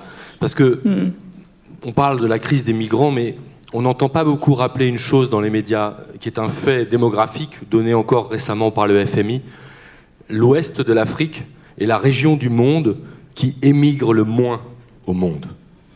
Le moins de tous les autres endroits du monde. Contrairement à cette représentation d'une vague, d'une déferlante qu'on verrait. Non, c'est l'endroit du monde duquel le moins de gens partent de chez eux pour aller ailleurs. Et quand ils partent, en général, c'est pour aller ailleurs en Afrique, d'abord. Donc, ce sont des choses qu'il faut garder à l'esprit, parce que ce sont des choses que l'on voit dans les statistiques, mais que l'on entend assez peu à la télévision, et pas seulement à la télévision. Une autre question ? Hello, everybody. Thank you. I did not know that. Merci, je ne savais pas. Hello, Chimamanda, and thank you very much for coming here. That's over here. Sorry, stand up. Merci d'être venu And being part of this. et avoir participé à cet événement. J'avais juste envie de comprendre Behind the choice. quel est le sens derrière le choix de titre pour Cher Ejiawele. Ou y a-t-il un autre sens? En fait, non. Ejiawele, c'est un nom Igbo que j'ai toujours aimé. C'est aussi un nom assez peu courant. Et même pour certaines personnes Igbo, c'est difficile à prononcer. J'avais envie d'utiliser un nom qui rendrait les choses difficiles pour les lecteurs. C'était vraiment la raison. Is that your little girl? Est-ce que c'est votre petite fille? On va peut-être prendre 2 autres questions. Il faut qu'on arrête dans 5 minutes. Donc, il y a... Le micro arrive. I have a microphone. Il y a quelqu'un qui a un micro, pardon, je ne vous avais pas vu. Allez-y. Oui, merci beaucoup. Donc, tout d'abord, je tiens à remercier Chimamanda pour sa présence, au sens propre à Genève comme au sens figuré dans notre monde. Parce que j'imagine que comme pour beaucoup de personnes ici, Chimamanda a changé beaucoup de vies, en tout cas la mienne, parce qu'elle a mis notamment des mots sur nos intuitions, qu'elle a traduit nos combats, que ce soit internes ou externes, en un vocabulaire qui s'est révélé accessible et accepté, qui a pu s'exporter. Et on la remercie infiniment pour ça, parce qu'elle a fait de la description de nos situations une évidence, en fait.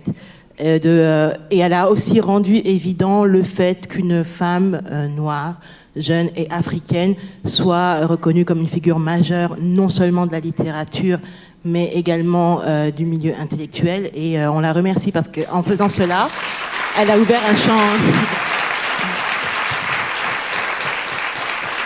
C'est pas seulement un parcours individuel qu'on salue, c'est l'ouverture du champ des possibles pour beaucoup de jeunes femmes comme moi qui la regardent et qui se disent oui, ben c'est possible aussi pour moi. Maintenant, la question que j'ai envie de poser, parce que justement la présence, la stature de Chimamanda ont l'air d'une évidence, mais on se doute bien quand on connaît le monde dans lequel on vit que ça a été loin d'une évidence, parce que c'est aussi à ça que la lecture, mais également l'écoute des discours de Chimamanda nous invite à faire, c'est de ne pas être naïf. Et donc on se doute bien que là où elle est, pour parvenir là où elle est, ce n'a pas été quelque chose de facile. Donc ça nous aiderait également de savoir à quel défi particulier elle a été confrontée et surtout, plus important, quelle stratégie elle a adoptée pour les surmonter. We love you. Oui, on l'aime. Thank you. By the way, I love what you said about what's possible. J'adore ce que vous avez dit au sujet de rendre possible. C'est très très important pour moi. Et je veux juste que vous sachiez que oui, c'est possible.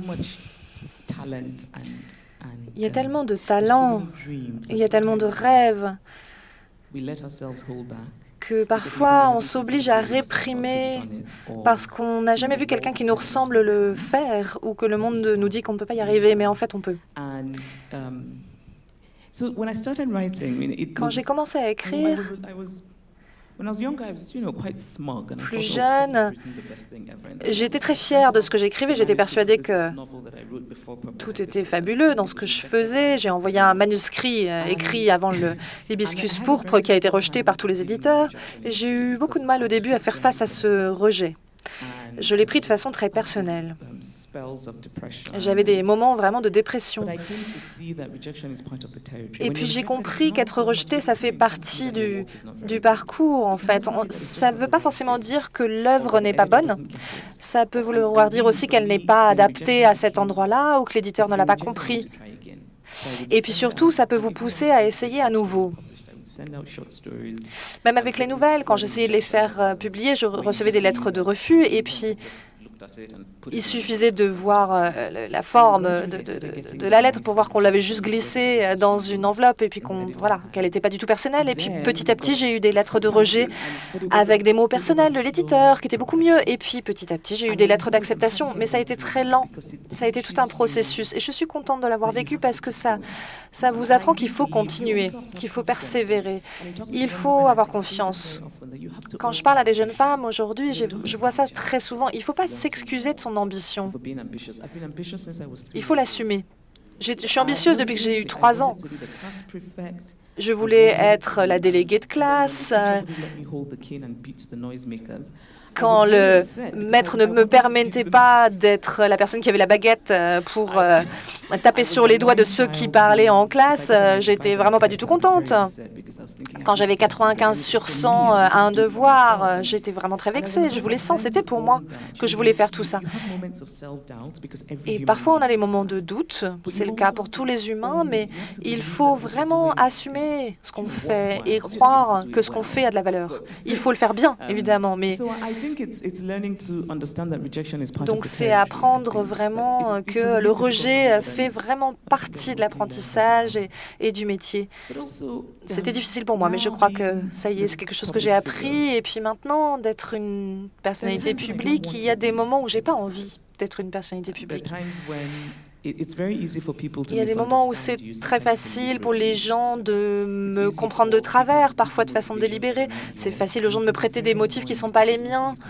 Et c'est très ennuyeux parce qu'on ne peut rien y faire. Et c'est aussi pour ça que je ne suis pas sur les réseaux sociaux, parce que je pense que je m'engueulerai tous les jours. Et ça vient aussi, encore une fois, avec cette position, ce territoire. Et on peut apprendre à ignorer les choses de façon sélective pour rester concentré. Mais en tout cas, ce que j'ai envie de dire à vous, à toutes les femmes ici, c'est que oui, c'est possible. On peut faire davantage et tous les rêves auxquels les femmes ont renoncé, si les femmes avaient pu vraiment être elles-mêmes pleinement, le monde serait différent et je rêve du moment où ça arrivera. Et donc, si ma présence peut aider les femmes à le faire, super.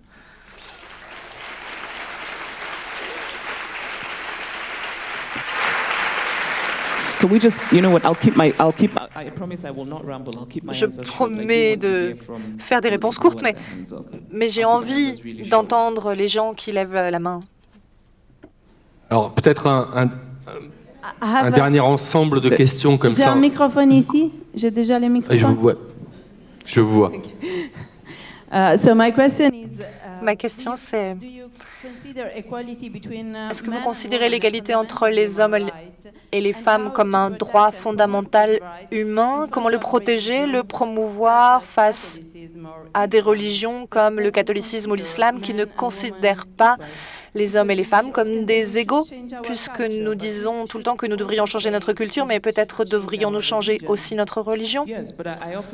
Oui, mais pour moi, la religion fait partie de la culture. Et oui, bien sûr, que l'égalité des droits entre hommes et femmes est un droit humain, fondamental, bien sûr. Une des choses auxquelles j'ai réfléchi récemment, c'est comment intégrer le féminisme dans la religion. Il y a des parties du monde où les religions sont tellement centrales, si importantes, qu'on ne peut pas les rejeter, il faut travailler avec. En fait, j'ai envie d'étudier la Bible pour trouver des arguments féministes, parce que je crois que la Bible peut justifier absolument n'importe quoi, et des arguments en faveur de n'importe quoi.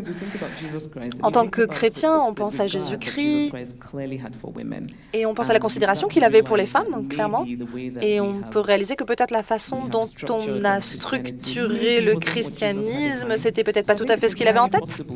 Donc je pense que c'est entièrement possible. Et je crois aussi ce qu'il y a de plus intéressant dans les lectures les plus progressistes de l'islam, encore une fois, ce n'est pas la lecture dominante, celle qui dit que les femmes sont inférieures, etc. Mais ça existe, et je crois que c'est possible.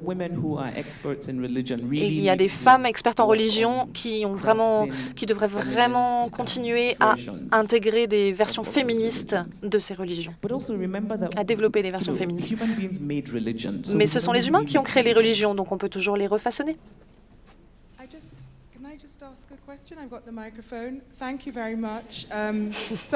Merci, j'ai le micro. Je suis Igbo, nigériane, et je voulais juste vous remercier. C'est la première fois que j'entends dans un endroit public comme ça la langue Igbo parler, en dehors d'un public purement Igbo, et ça m'a fait des choses merveilleuses, des sensations dans tout mon corps. Et j'avais juste envie de dire merci. Et j'ai enregistré cette petite partie pour le faire écouter à mes parents parce que je crois que ça va toucher leur âme. Il y a une jeune femme qui lève la main depuis longtemps. Devant, là, oui. S'il vous plaît.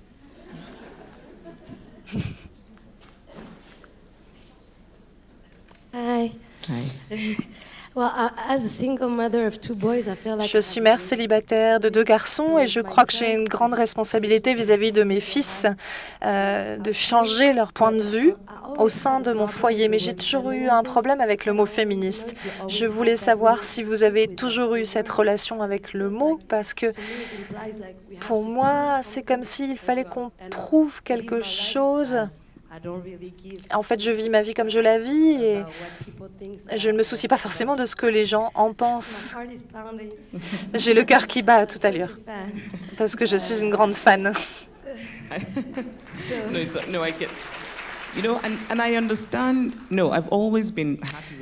Je comprends. En fait, moi, le mot féminisme m'a toujours plu, mais je comprends aussi les gens qui ont du mal avec, en particulier les femmes noires qui avaient le sentiment d'être exclues par l'histoire du féminisme occidental et qui était raciste.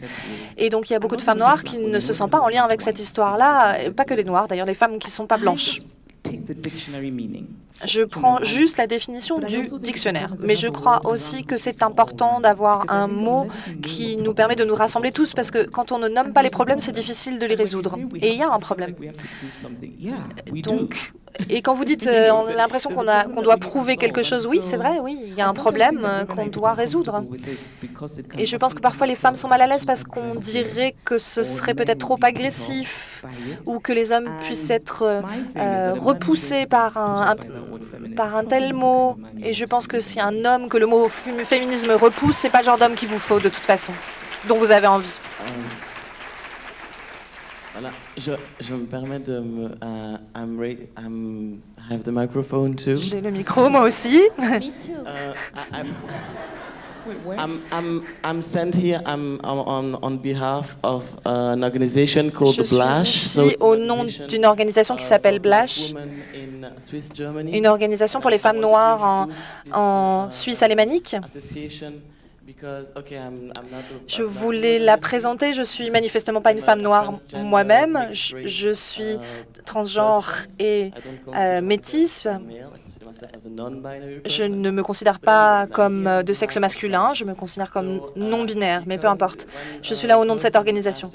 Quand une personne a posé une question sur les migrants, j'avais envie d'insister sur le fait que, bien sûr, la question des migrants est extrêmement importante, mais il y a aussi des milliers d'enfants qui sont nés ici et depuis très longtemps et qui naissent noirs en Suisse.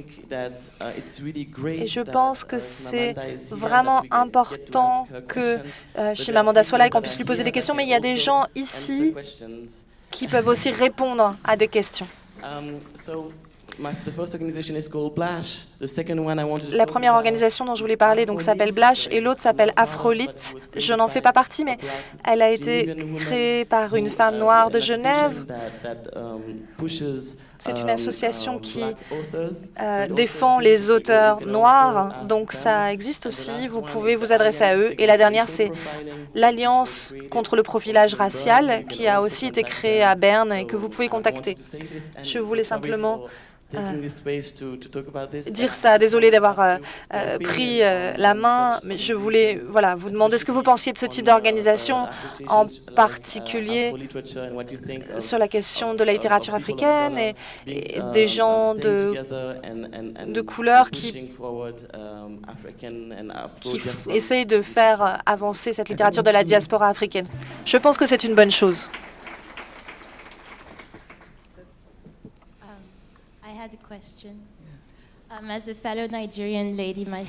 Je suis moi aussi une femme nigériane et j'en suis très fière aujourd'hui en vous voyant parler Igbo comme ça sur la scène et le Yoruba aussi.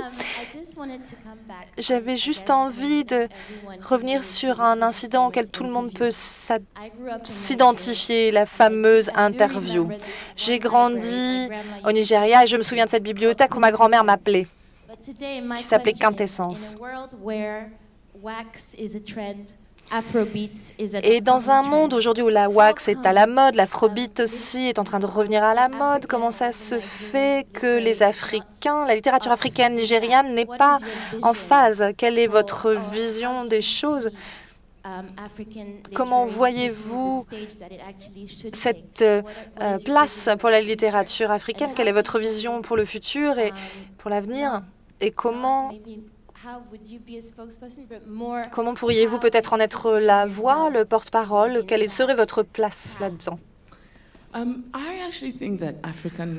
fait, je crois que la littérature africaine est une tendance, même si c'est un mot que je n'aime pas, qui me met pas à l'aise, mais en tout cas ça marche bien, y compris en dehors du continent. Je pense que les jeunes auteurs qui écrivent aujourd'hui ont beaucoup plus de chances d'être publiés et lus sérieusement qu'il y a 20 ans. Je pense en fait que il y a une sorte vraiment de remontée, de résurgence de cette littérature. Pour revenir à la question de l'interview, il y a une femme qui m'a demandé s'il y avait des librairies. Ce n'était pas des bibliothèques, c'était des librairies qu'elle parlait au Nigeria. Elle a dit qu'elle posait la question parce que la plupart des Français ne savaient pas. En fait, ce qui m'intéresse de plus en plus, c'est que si ça c'est un fait, effectivement, l'idée que l'existence de librairies au Nigeria soit vraiment une surprise pour beaucoup de Français, eh bien c'est un problème, c'est très perturbant à de nombreux égards. Mais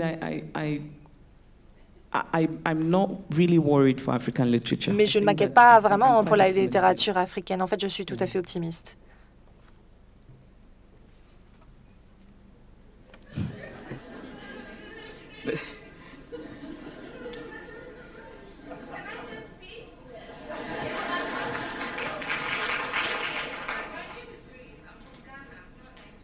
Alors en fait, on n'entend pas du tout dans la cabine de traduction par contre, donc désolé, il n'y aura pas de traduction de cette question. Ah si, ça y est. Ma question porte sur la masculinité toxique.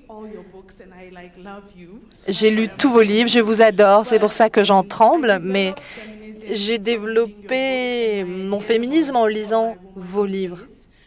et j'ai compris ma féminité. Mais en grandissant au Ghana, c'était en permanence remis en question par les hommes de ma vie, les femmes de ma vie, la société en général. En lisant ce livre, Chérie Diawele, je me demande comment je peux éduquer ma fille. Je n'en ai pas encore, mais on verra. Mais aussi, comment est-ce qu'on éduque nos fils à être différents? Pas forcément à être différents, mais en tout cas à devenir la nouvelle norme, qui est féministe dans son comportement, même si ce n'est pas comme ça qu'on l'appelle. Il y a quelque chose peut-être que vous pourriez dire aussi, pour moi, qui suis une jeune femme, qui n'a pas vraiment de modèle africain féministe. Ça m'aiderait beaucoup. C'est la prochaine chose que je vais faire. Comment élever un petit garçon? Pour notre sœur ici, qui a 2 fils, j'y réfléchissais justement, c'est une responsabilité énorme, mais c'est aussi une nécessité. Il faut élever les garçons différemment. Je le dis souvent, le féminisme ne concerne pas que les femmes. On peut changer toutes les femmes du monde. Si les hommes ne changent pas, rien ne change. On a besoin toujours de vivre ensemble sur cette planète, on la partage. Donc soit on les change, soit on les rassemble et puis on les noie tous. C'est une blague. Surtout que personne n'écrive à mon agent à ce sujet, c'était une plaisanterie. Mais je pense qu'une des manières, c'est de réinventer la masculinité, d'en faire quelque chose de différent. On élève actuellement les garçons pour donner de la valeur à des choses qui sont mauvaises pour eux, en fait.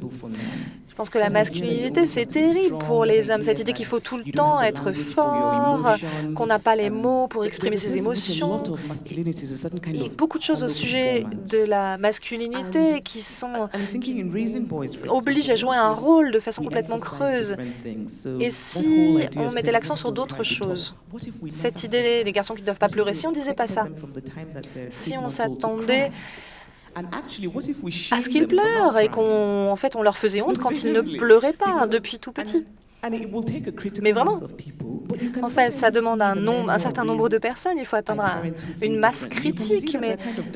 Mais vous voyez la différence chez les enfants qui sont élevés par des parents qui pensent comme ça. Et cette idée que l'homme est toujours un protecteur, je pense qu'il faut changer ça. En fait, l'effet que ça a, c'est que il y a une forme il y a quelque chose qui est internalisé dans la masculinité. C'est quelque chose d'inquiétant parce que il y a forcément, quand on internalise autant de choses, à un moment donné, on aboutit à une forme de silence et de violence. Je pense que si j'avais un fils, il n'y aurait pas beaucoup de différence dans ma façon de l'élever par rapport à ma fille. Ce que je veux dire, c'est qu'à l'époque, quand j'étais petite, je me souviens que quand les garçons faisaient des tâches domestiques, on leur faisait tout un tas de louanges. Et pas les filles, c'était normal. Et encore aujourd'hui, on voit ça avec les adultes. Je pense qu'il ne faut pas faire ça. Il faut rendre ça ordinaire. Faire des tâches domestiques pour un garçon, c'est tout à fait ordinaire. N'importe qui peut le faire. Les filles ne sont pas nées avec la capacité à faire le ménage. Tout le monde peut le faire. Tout le monde peut l'apprendre. En dehors du fait que moi, personnellement, je n'aime pas les tâches domestiques, si je dis ça, c'est parce que je pense que c'est lié à beaucoup de sujets, en fait. On part aujourd'hui du principe que les femmes peuvent tout faire, ce qui part du principe que les femmes, de toute façon, s'occupent des tâches domestiques et puis aussi de tout ce qui est le soin, l'attention aux autres, s'occuper des enfants, etc., de la famille. Donc, quand on dit ça, une fois ça signifie en fait, une fois que vous avez fini tout le ménage, s'occuper des enfants, des parents qui vieillissent, etc., là, vous pouvez avoir une carrière professionnelle. Si on changeait tout, ça changerait complètement le débat de savoir si les femmes peuvent tout faire. Cette espèce de lutte permanente de faire toutes les tâches domestiques, d'être la seule à savoir où sont les chaussettes des enfants, à connaître l'agenda, et ensuite gérer aussi son travail. C'est épuisant.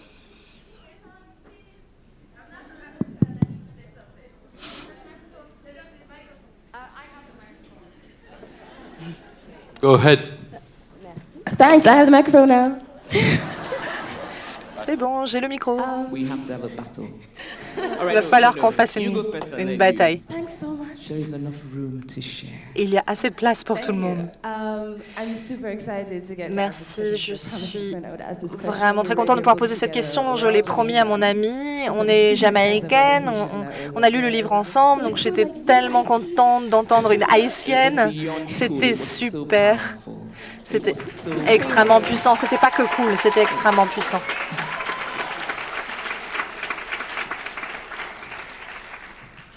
I'm super happy about it because I learned a lot about Vraiment, c'est important pour moi parce que j'ai appris énormément de choses sur le panafricanisme et apprécier, reconnaître l'Africain en vous en tant que Caribéen, quelqu'un qui a été éloigné de ce continent.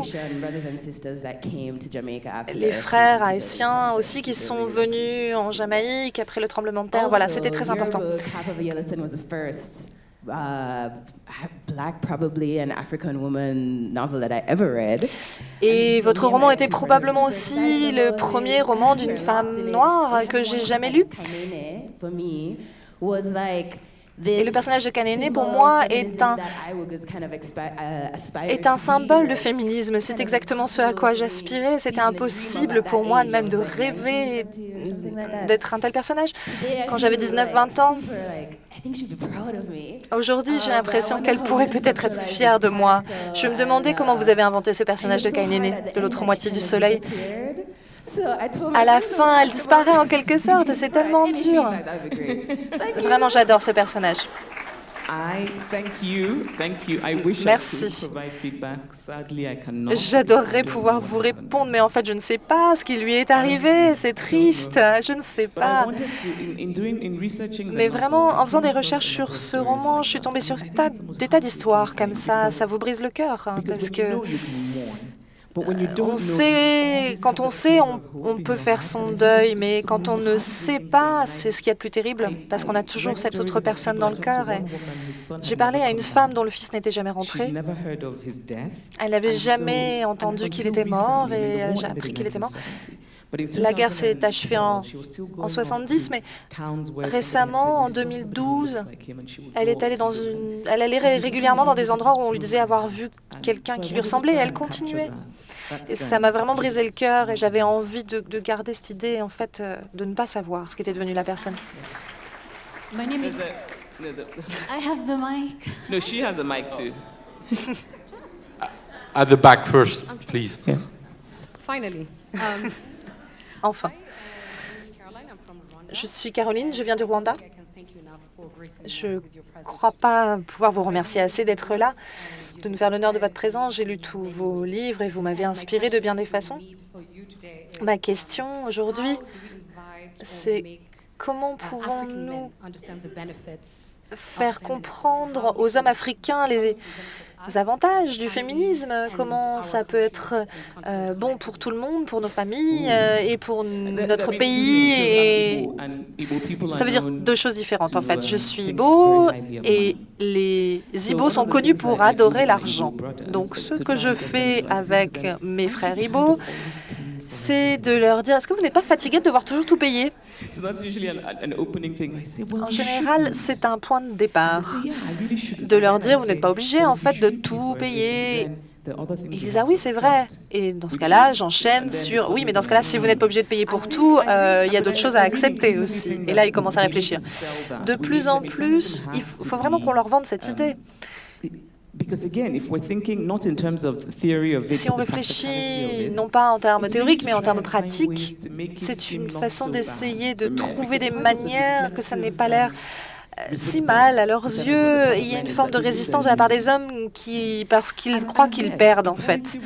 Et oui, l'égalité implique forcément la perte de certains privilèges, mais ce n'est pas une perte réellement en tant que telle. Les hommes s'en sortiraient mieux dans un monde féministe, je pense. C'est leur montrer qu'ils ne sont pas obligés d'être ainsi, d'avoir toutes ces attentes sur la masculinité qui pèsent sur eux. Je pense que profondément, en fait, il y a beaucoup d'hommes qui aimeraient être juste des êtres humains, avoir la possibilité de pleurer. Et il faut vraiment qu'on dise aux femmes que c'est normal que les hommes puissent pleurer. Parce qu'ils ont peur de perdre la face, c'est aussi pour ça qu'ils ne le font pas. Donc il faut même récompenser les hommes qui pleurent d'une certaine façon. Il y a une part en moi quand même qui s'agace évidemment de devoir traiter les hommes comme des enfants, mais il faut ce qu'il faut. And Sylvan just spilled his water at that point. Ça va, Sylvain ne m'a pas encore jeté son verre d'eau c'est juste à la figure. on fait des grands signes et je crois que pour des raisons logistiques liées à la suite des événements ici, il faut vraiment qu'on s'arrête. Donc, je suis désolé de devoir l'annoncer. Je vous remercie toutes et tous pour votre attention et je remercie. Thank you, Sylvain. Thank you. Thank you. Thank you.